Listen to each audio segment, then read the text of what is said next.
I'm Daniel Johnson. I'm 28 years old, and at my own brother's engagement dinner, my family found out that the son they'd written off as a weird computer nerd was the secret CEO of a company that had just been acquired for $300 million.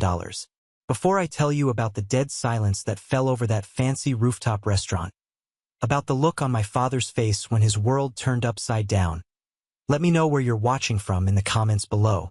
It's always humbling to see how far a story can travel. The whole thing happened at the Signature Room on the 95th floor of the John Hancock building in Chicago. If you've ever been there, you know the view is breathtaking. The entire city sprawls out beneath you, a carpet of glittering lights that seems to stretch into infinity. It's the kind of place you take someone you want to impress, a place that screams, "We've made it." That night, my family had certainly made it. I was just along for the ride. I felt like a foreign object, a piece of furniture that didn't match the decor. My brother, Michael, the golden child, was glowing at the head of the table. He was a newly minted resident at Northwestern Memorial, and he wore his success as easily as he wore his tailored suit. His arm was draped possessively around his fiancée, Sarah Parker, a woman who radiated a quiet and formidable intelligence. My parents, Dr. Robert Johnson and Victoria Johnson, Esquire, were seated on either side of them, holding court like the proud monarchs of a dynasty fulfilled. They were in their element. I, on the other hand, was relegated to the far end of the table, the distant colonial outpost of the family empire. My dinner companion was my great-aunt Margaret, a woman who communicated in a series of sighs and pronouncements about her failing health and prize-winning hydrangeas. "So, Daniel," she began, her voice a loud whisper that carried halfway down the table. She squinted at me over the top of her bifocals, a common practice that made me feel like a specimen under a microscope. "Your mother tells me you're still tinkering with those computers. Is it a full-time job now, or more of a hobby?" I gripped my water glass, forcing a smile that felt tight and unnatural. "Something like that, Aunt Margaret. I run a small tech company." "Oh, that's nice," she chirped, the same vacant enthusiasm she'd use if I told her I'd taken up macrame. "IT support, is it? My neighbor's boy, Kevin, does that. He says it's quite steady. He just fixed my printer last week." "A lovely boy." I just nodded and murmured, "That's great." It was always easier to agree with their version of me than to try and explain the reality. For my entire life, my family's perception of my work had been stubbornly frozen in time. In their minds, I was perpetually 15 years old, locked in my bedroom, surrounded by tangled wires and the glow of a monitor, playing computer games. They had no framework to comprehend what I had actually built. More importantly, they had no interest in creating one. That's when I noticed Sarah, my brother's brilliant fiancée, was staring at me. She hadn't been part of Aunt Margaret's interrogation, but her eyes were locked on my face with an unnerving intensity. As a corporate lawyer at a prestigious downtown firm, she was usually the epitome of composure. But right now, she looked like she'd just seen a ghost. Her face was pale beneath her elegant makeup, her mouth slightly agape. She was looking at me, but I had the distinct feeling she was seeing someone else entirely. My father, oblivious, raised his champagne flute. His voice, conditioned by years of delivering keynote speeches at medical conferences, boomed across the table. And to Michael, for not only following in my footsteps in the medical field, but for having the impeccable judgment to bring a wonderful woman like Sarah into our family. Polite applause rippled through our section. He beamed. Then his eyes found me at the end of the table. A familiar, condescending smirk played on his lips. "And to Daniel," he added as an afterthought, "who is still tinkering with those computers. But hey, every family needs an IT guy to fix the Wi-Fi, right?" A wave of sycophantic laughter followed. It felt like 1,000 tiny needles prickling my skin, a familiar pain I had grown numb to. But the laughter died abruptly. It was extinguished by the soft clink of a fork being placed on a china plate. The sound was so small, yet in the sudden silence, it was as loud as a gunshot. It was Sarah. She had lowered her fork, and the look on her face was no longer just shock. It was dawning realization. She looked from my father to my brother, And then her eyes, wide with a mixture of disbelief and something else I couldn't quite read, landed back on me. "Wait a minute," she said. Her voice wasn't loud, but it sliced through the air with the precision of a scalpel. "You're Daniel Johnson?" My father chuckled, waving his hand dismissively. "Of course he is. That's my son. He just told you." Sarah shook her head slowly, her professional composure completely shattered. "No," she said, her voice dropping to a whisper that seemed to suck all the air from the room. "You're the Daniel Johnson, from Tech Vision AI." My father's smile faltered, confusion clouding his features. "Tech what? Sarah, what are you talking about? It's some kind of inside joke." I didn't answer. I just held Sarah's gaze. The secret I had guarded for years, not out of malice but out of self-preservation, was about to be detonated. The bomb was armed. She took a deep, steadying breath, the lawyer in her reasserting control, preparing to present an undeniable, case-altering piece of evidence. She looked directly at my father, her eyes clear and unwavering. "Dr. Johnson," she said, her voice now ringing with clarity and an edge of disbelief at her own words. "The tinkering with computers you just joked about? That's the company my firm, Urban Dynamics, just finalized the acquisition of 2 days ago." She paused, letting the weight of her words settle before delivering the final blow.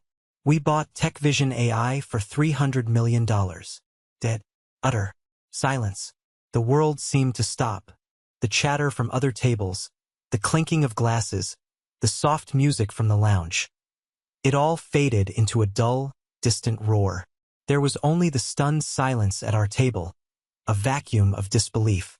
My father's face, a face I had only ever seen project authority and unshakable confidence, was completely blank.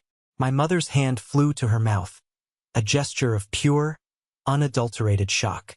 Michael just stared, his jaw slack, his head swiveling back and forth between me and his fiancé, as if he was watching a tennis match he couldn't comprehend. The footnote had just become the headline. The ghost had just materialized in the center of the room. And the story of how we got there was about to be dragged, kicking and screaming, into the light. To understand the depth of that silence, the sheer, earth-shattering gravity of it, you have to travel back with me. You have to understand what it feels like to be an anomaly in a family that prides itself on uniformity. You have to see the 1,000 tiny cuts that led to that one massive wound. My family is a Chicago dynasty built on 2 pillars, medicine and law. My father, Dr. Robert Johnson, is a neurosurgeon whose reputation is as sterling as the steel instruments he wields. He moves through the world with the unshakable certainty of a man who literally holds life and death in his hands. My mother, Victoria Johnson, is a partner at a law firm that occupies 3 floors of a skyscraper overlooking Lake Michigan. Her mind is a fortress of logic and precedent. Success, to them, was a clearly defined, non-negotiable path. It was an Ivy League education, a professional degree, a corner office, a country club membership. And then there was my brother, Michael. He wasn't just on the path, he was the path. He was charming, athletic, and effortlessly brilliant in the ways that mattered to them. From the moment he could talk, he was destined to be Dr. Michael Johnson. He never disappointed them.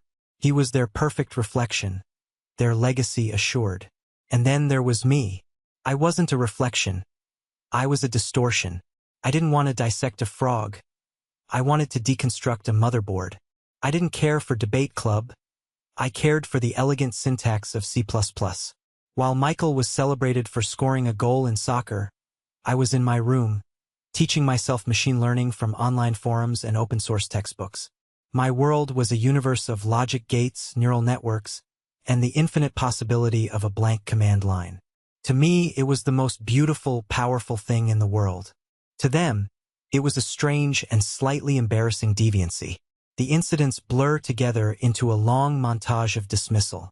There was the time I was 13 when my dad's brand new top-of-the-line laptop, the one with all his research for a major conference, was completely bricked by a virus. He was apoplectic, a storm of fury in his mahogany-paneled study. My mom was on the phone, her voice strained, trying to find a 24-hour tech support service that would make a house call. I stood in the doorway. "I can fix it," I said quietly. My father turned on me, his face red with stress. "Daniel, for God's sake, get out of here. This is a $2,000 piece of equipment, not one of your little toys. It's a polymorphic virus that's attached itself to the master boot record," I said, reciting what I diagnosed from a single glance at the error code. "The antivirus can't see it. You have to manually remove the partition and rebuild the boot sector from a command prompt." He stared at me, his anger momentarily replaced by bewilderment. "What in God's name are you talking about?" "Just let me try," I insisted. "What have you got to lose?" He sighed, defeated, and waved me toward the desk. For the next 20 minutes, a tense silence filled the room, punctuated only by the click-clack of the keys as my fingers flew across the keyboard. He and my mom stood behind me, watching as if I were performing some arcane ritual. And then it happened. The screen flickered, the corrupted error messages vanished, and the familiar Windows startup chime filled the room. His desktop appeared, his presentation icon sitting right where he'd left it. I leaned back in the chair, a wave of pride washing over me. I had slayed the dragon. I looked up, expecting, I don't know what, a thank you? A moment of awe? My father just cleared his throat, his composure restored. He nudged me out of the chair. "Well, good. Now off to bed. You've spent enough time on that screen for one day." He never mentioned it again. But 2 weeks later, at a dinner party, he spent 10 minutes telling his colleagues a story about how Michael had cleverly talked his way out of a detention. My small miracle was an inconvenience that had been resolved. Michael's minor act of rebellion was a sign of future brilliance as a lawyer. That was the family calculus. His wins were celebrated. My wins were simply expected or worse, ignored. It wasn't just neglect. It was an active campaign of discouragement. In my junior year, my computer science teacher, Ms. Rivera, a fiery, brilliant woman who was the first adult to ever speak my language, pushed me to enter a citywide programming competition. I designed a rudimentary AI that could learn and play chess. It wasn't perfect, but it was innovative. The night before the competition, my father sat me down. "Daniel," he said, his voice laced with that familiar tone of weary disappointment. "I spoke with your chemistry teacher today. A C+. That's not acceptable. I think you need to spend less time on these computer distractions and more time on your actual schoolwork. The subjects that will build a real future." "This is important to me, Dad," I argued. "What's important?" he said, his voice hardening. "Is getting into a good college. And this chess game of yours is not going to get you into a good college." I went to the competition anyway. I got second place. When I came home with the silver medal, my mother glanced at it and said, "Oh, that's nice, dear. Did you remember to take out the recycling?" The final, irrevocable break came in my senior year. I poured everything I had into a project for the Illinois State AI programming competition.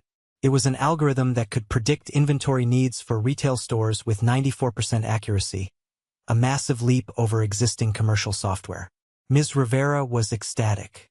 "Daniel," she'd said, "this isn't a high school project. This is a business." The state finals were on a Saturday in May. It was the single most important event of my academic life. A week before, my mother made an announcement at dinner. "Great news! We're throwing a party for Michael. His early acceptance letter to the pre-med program at Northwestern just came in. We're so proud." My heart sank, but I forced a smile. "That's awesome, Mike. I'm really happy for you."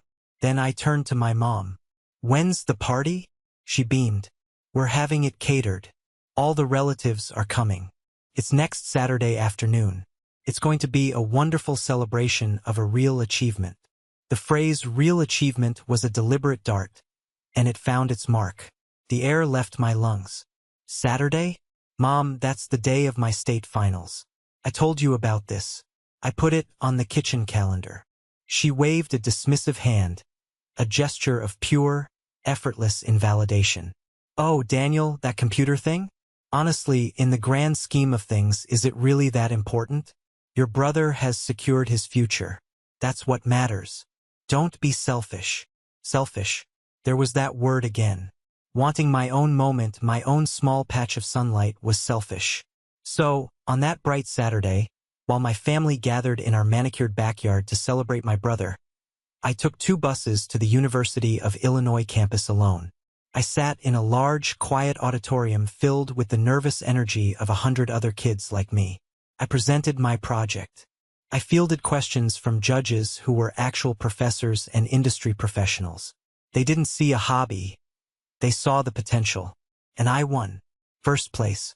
They handed me a heavy, gold-plated trophy and a check for $5,000. The applause echoed in the half-empty hall. As I walked off the stage, my heart was a strange mix of soaring pride and crushing loneliness. I instinctively scanned the audience for my family, a stupid, childish reflex. The seats were empty.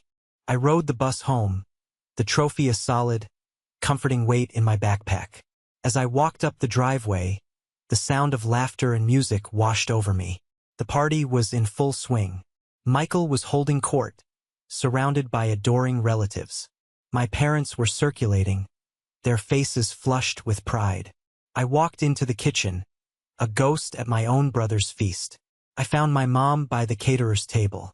"Mom," I said, holding out the trophy. "I won." She glanced at it, her mind clearly elsewhere.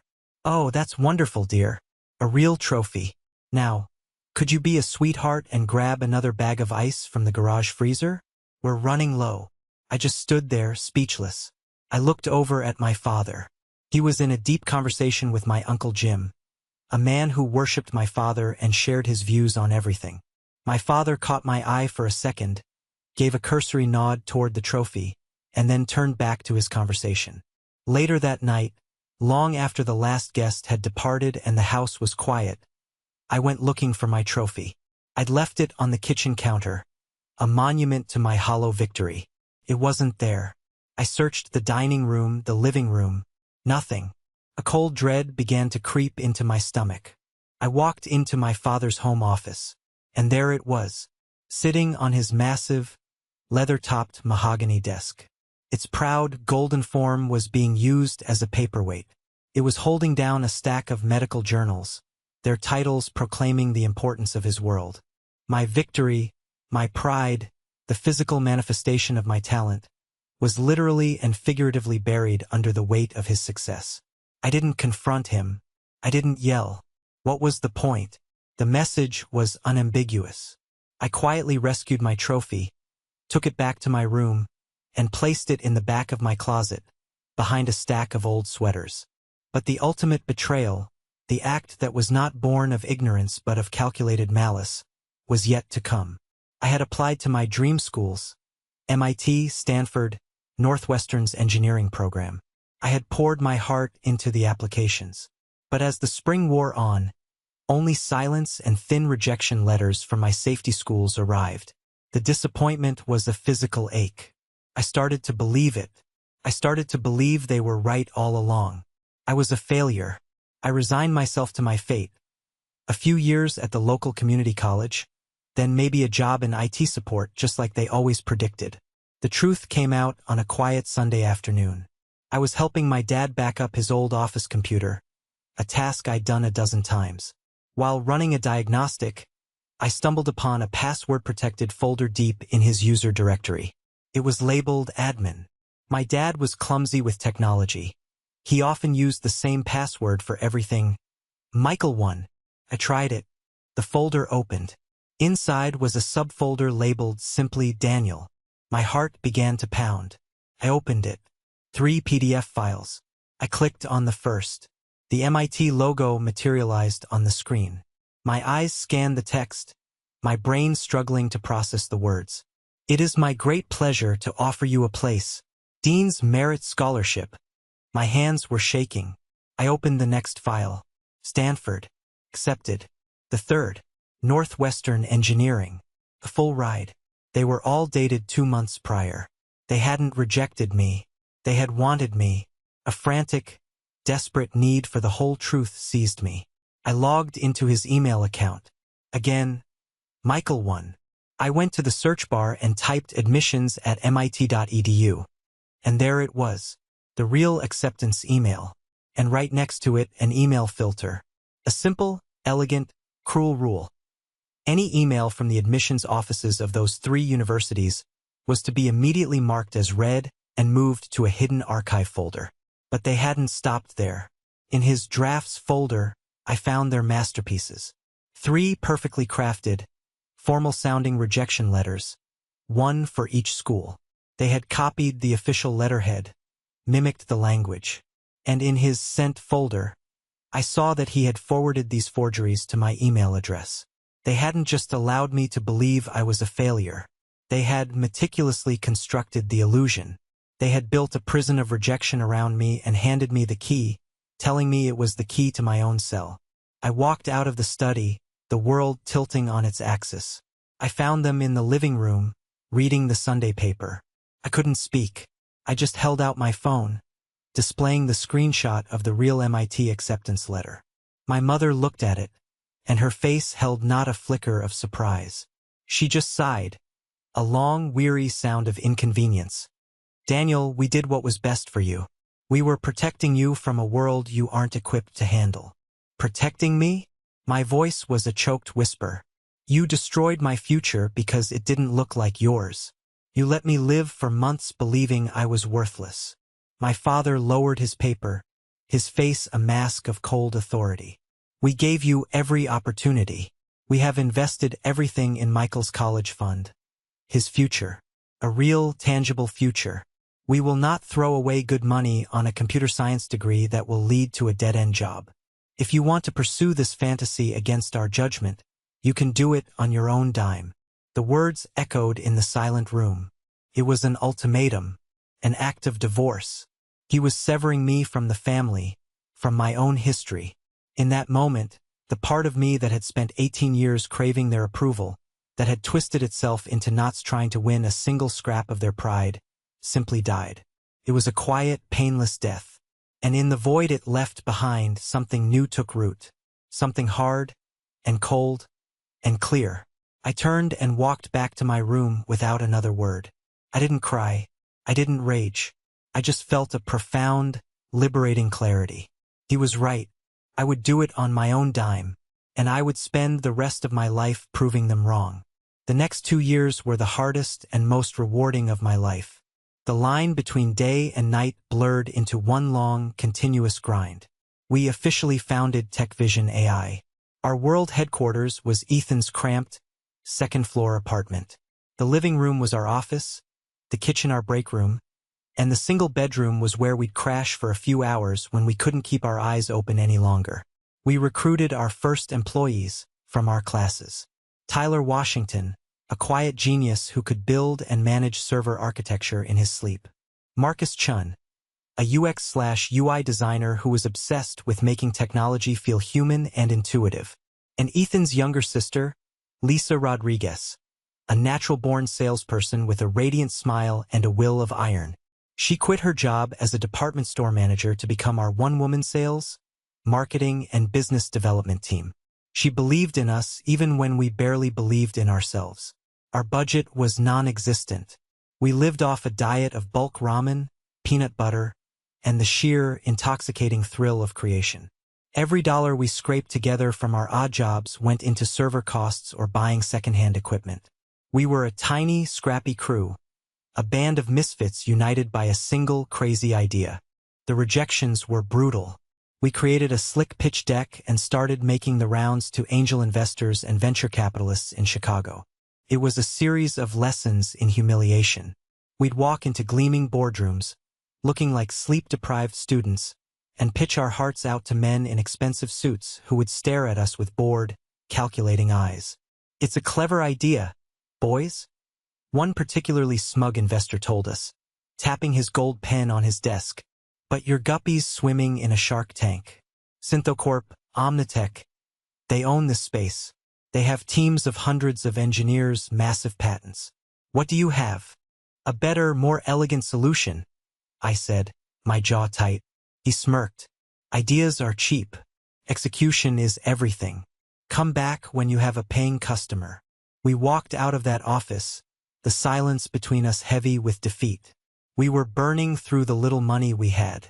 The pressure was immense. One night, after another particularly harsh rejection, the mood in the apartment was grim. "Maybe they're right," Tyler said quietly, staring at a screen full of code. "Maybe we're just fooling ourselves." "No," I said, my voice sharper than I intended. Everyone looked at me. "They're wrong. They think this is a technology problem. It's not. It's a people problem. They're building systems for buildings. We're building systems for the people in the buildings. That's the difference." That night, I had an epiphany.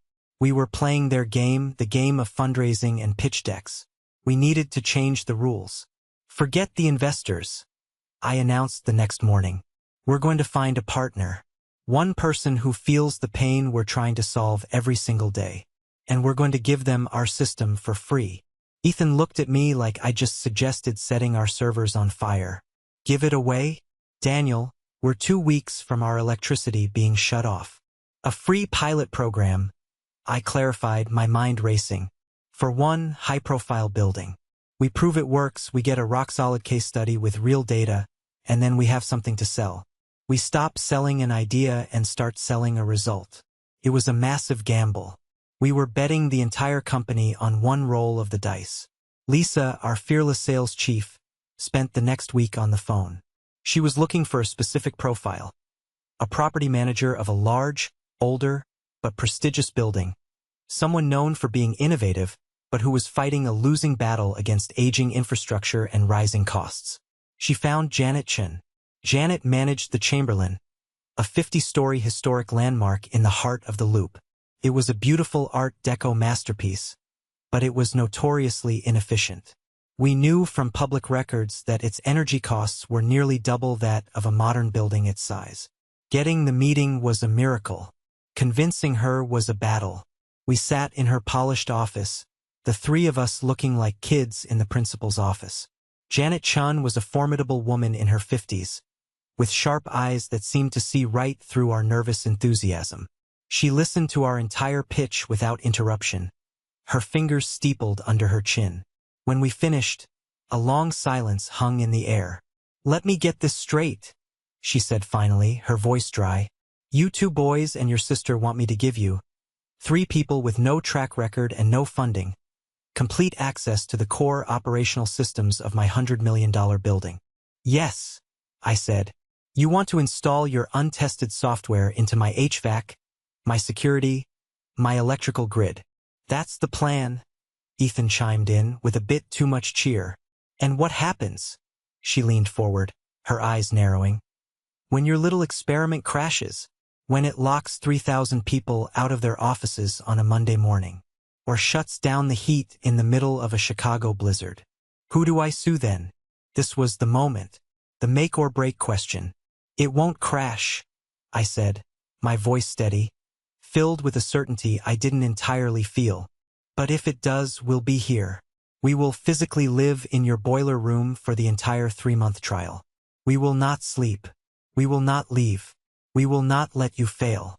That's my promise." Janet Chun stared at me for a full minute. She wasn't looking at our technology anymore. She was looking at me. She was assessing my character, my resolve.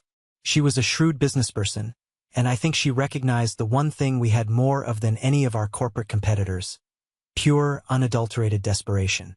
We had no choice but to succeed. "Fine," she said, so suddenly it took my breath away. "You have 90 days. The first major glitch, the first serious tenant complaint, and you're out. And you will be hearing from my lawyer. Do we have an understanding?" "Crystal clear," I said, a grin finally breaking through my nervous facade. Those 90 days were a blur. We made good on my promise. We set up cots in a small, dusty storage room in the basement of the Chamberlain, right next to the boiler room. We lived and breathed that building. We mapped every circuit, learned every quirk of the ancient HVAC system, and memorized the security patrol routes. We weren't just installing software. We were performing open-heart surgery on a 50-story giant. The day we went live was terrifying. We gathered around our makeshift command center in the basement, watching the data streams on our monitors. For the first few hours, it was chaos. Alarms we didn't expect, data that didn't make sense. But then, slowly, the AI began to learn. We saw it shut down the lights on 3 empty floors. We saw it adjust the airflow on the sunny side of the building. We saw it flag a small, intermittent pressure drop in a water pipe on the 47th floor. A leak that was completely invisible, one that would have gone undetected for months until it caused a catastrophic failure. We were watching our creation come to life. At the end of the 90 days, Janet Chun summoned us to her office. She didn't smile. She just turned her computer monitor toward us. On the screen was a spreadsheet. "Here's the data," she said, her tone all business. "Energy consumption is down 43%. That's a net savings of over $60,000 for the quarter. Tenant complaints about temperature irregularities have dropped by 90%. And this," she said, pointing to a line item from her maintenance crew, "is the report on that pipe on the 47th floor. They found a corroded joint, exactly where your system indicated. The chief engineer estimates it would have failed within the next 6 months. A failure like that would have flooded 3 floors. The repair and water damage would have cost this building close to $250,000. Your system didn't just save me money. It saved me from a disaster." She finally leaned back in her chair and allowed herself a small, satisfied smile. "So, let's talk about a real contract. And I happen to be on the board of a National Property Management Association. I think there are a few people who need to hear about what you've done here." That was it. That was the breakthrough. Janet Chun became our champion. Her impeccable data and sterling recommendation were better than any venture capital funding. Within 6 months, we had contracts for 10 more buildings. Within a year, we were operating in 3 different cities. We finally moved into a real office, hired a real team, and started paying ourselves a real salary. I was so deep in the work, so obsessed with building and growing, that my old life felt like a distant dream. I was a ghost to my family, and I preferred it that way. When Michael called to tell me he was engaged to a lawyer named Sarah Parker, I was happy for him, but it felt like news from another country. I promised to be at the engagement dinner, never once imagining that the smart, successful lawyer my brother was marrying was a key player at the very company that was, at that exact moment, secretly preparing a 9-figure offer to buy my entire world.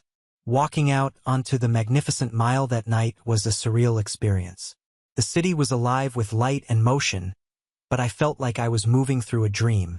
The cool Chicago air hit my face, a stark contrast to the suffocating atmosphere of the restaurant. I wasn't triumphant. I wasn't vengeful. I was just empty. The rage that had been my engine for so long had burned itself out in that final, brutal confrontation. And in its place was a vast, quiet stillness. I had said everything that needed to be said. The truth was out, a wild animal uncaged, and I had no idea what it would do next. I didn't take a cab. I didn't go home. I just walked. I walked for hours with no destination in mind. I walked south, through the canyons of the Loop, past the towering buildings that were the monuments of other people's success. Many of them would soon be running on my technology, their internal systems managed by the code I had written in a cramped apartment while the city slept.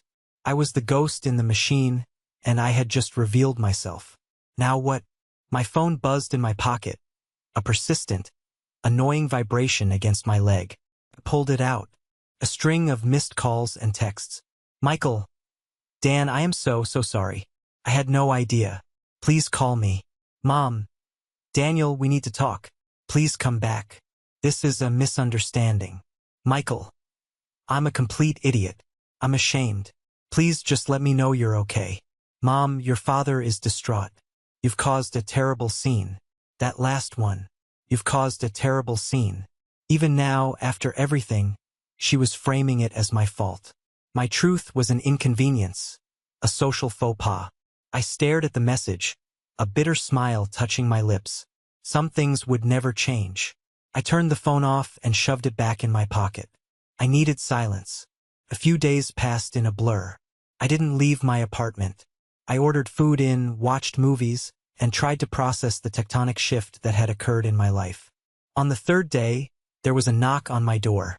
A hesitant, uncertain knock. Not the confident rap of a delivery driver. I looked through the peephole. It was my father. A jolt of the old anger went through me. I almost didn't open the door.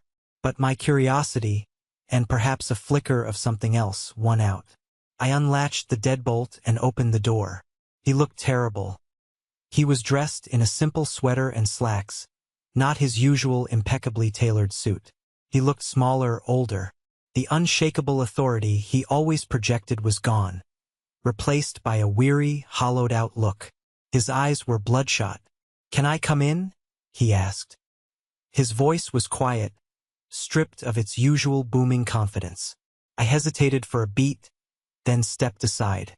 He walked into my small, neat apartment, his eyes slowly taking everything in. He looked at the bookshelf crammed with programming manuals and science fiction paperbacks.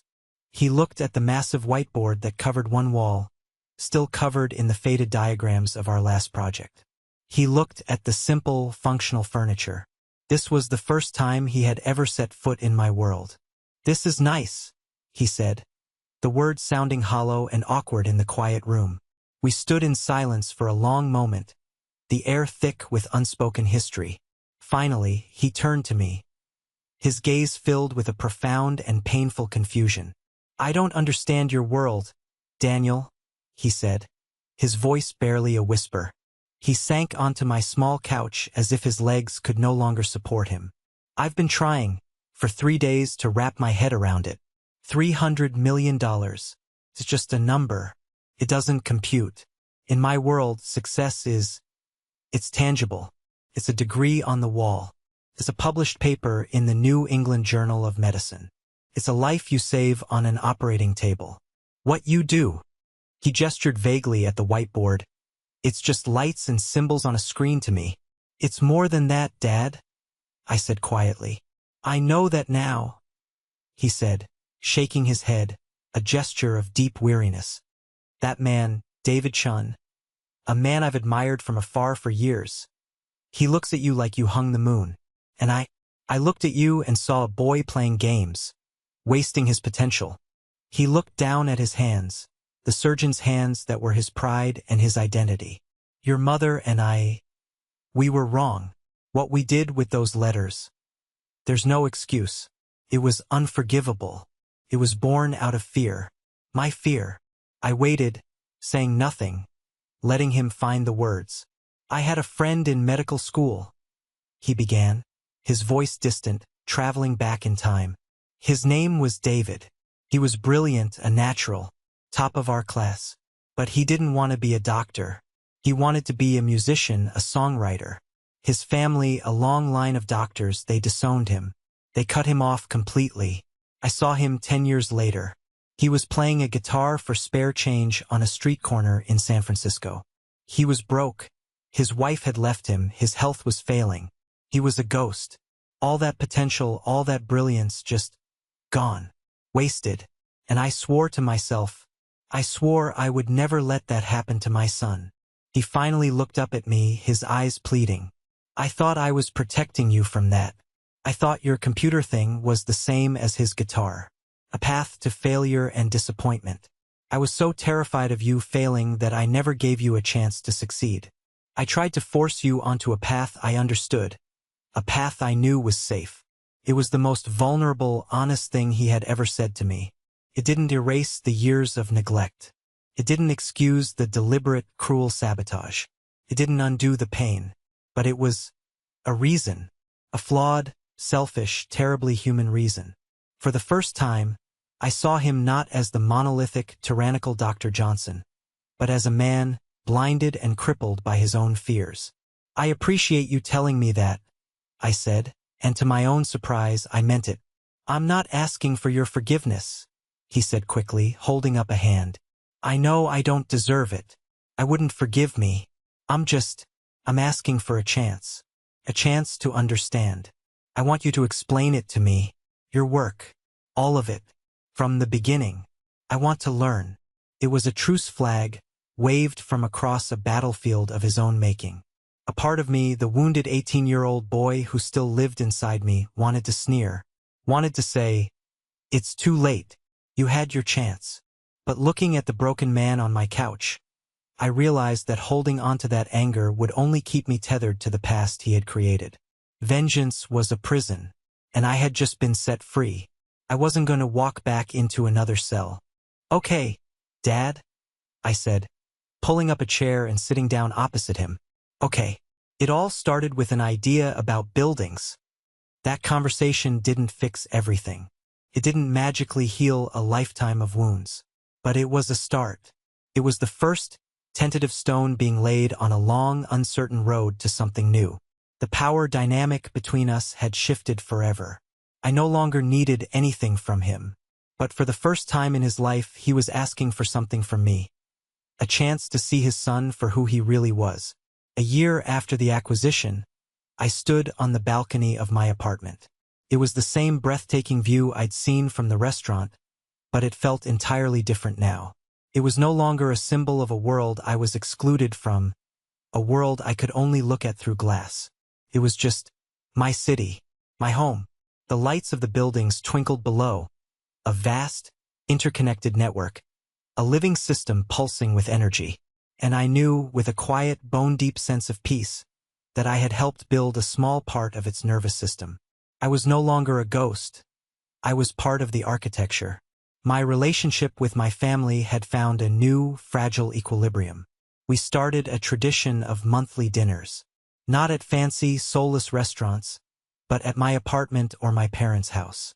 They were often still a little awkward, full of hesitant questions and careful answers, but they were honest. My father would ask me about my work with the foundation, and he would actually listen, his brow furrowed in concentration as he tried to understand the world of venture philanthropy. My mother, to my unending surprise, had started volunteering her legal expertise to help nonprofits, a world away from her usual corporate clients. She was, in her own way, trying to find a purpose beyond a paycheck. Sarah and Michael got married in a beautiful ceremony at the Botanical Gardens. I stood beside my brother as his best man. In his speech, he didn't tell embarrassing childhood stories. He talked about the future. He talked about learning from his older brother that the most successful paths in life are not the ones that are laid out for you, but the ones you have the courage to build yourself, brick by painful brick. He looked at me as he said it, his eyes filled with a respect that was more valuable than any inheritance. My parents, sitting in the front row, applauded, their faces a complex mixture of pride and a lingering, quiet sorrow for all the years they had lost. That night on the balcony, my phone buzzed with a new message. It was a picture from Michael. It showed him and my dad standing in a hospital lab. They were side by side, both of them in scrubs, grinning at the camera and pointing at a large monitor displaying a complex 3D image of a human brain. The text underneath read, "The new surgical imaging software uses a machine learning algorithm to predict tumor margins." It made me think of you. Pretty amazing stuff. Proud of you, bro. A real, uncomplicated smile spread across my face. That was it. That was the validation I had unknowingly craved for a lifetime. It didn't come in a 9-figure bank transfer. It didn't come from a magazine cover. It came in a simple text message from my brother, a shared moment of nerdy enthusiasm, a connection between his world and mine. It wasn't about forgiveness, not completely. You don't just forget the scars. They are a part of you, a map of where you've been. But you can learn to live with them. You can let them be a reminder not of the pain, but of your own strength to heal. The gnawing need for their approval, the burning anger that had fueled me for so long, the deep-seated feeling of being less than, it was all gone. Washed away. I wasn't the weird computer nerd in the bedroom. I wasn't the $300 million CEO on a magazine. I was just Daniel. And for the first time in my entire life, standing there under the vast, starry sky that felt like enough. Felt like everything. Thank you for listening to my story. I hope it resonated with you in some way. It's a strange and often painful journey, figuring out who you are when the people closest to you have a completely different picture in their heads. It's a battle to have your own truth seen and respected. Have you ever felt like you had to fight to be seen for who you truly are? Or maybe you were the one who had trouble seeing someone else's true potential. Share your story in the comments below. I read them all. And don't forget to like and subscribe so you don't miss what's next.